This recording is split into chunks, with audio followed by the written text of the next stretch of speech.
Travel with KK आसतु बुली जिबा सन्थ अरखित दासଙ୍କ पीठ jar ना ओलाशुणी गुंफा। आसतु यार सौंदर्य को उपभोग करंतु।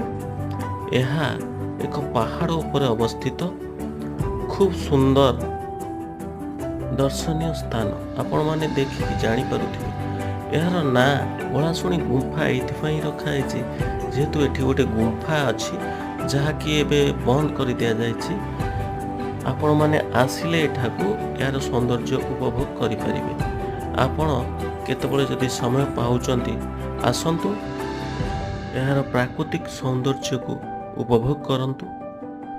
आमे एबे बुली सारी एबे फेरिबा बेला आपण मानकू ए वीडियोटी आशा करे भल लागिथिबो। जय जगन्नाथ। जदि के जानिथिबे एई स्थानटी केउ जिल्ला रे कमेंट रे जणाइबे। Thank you.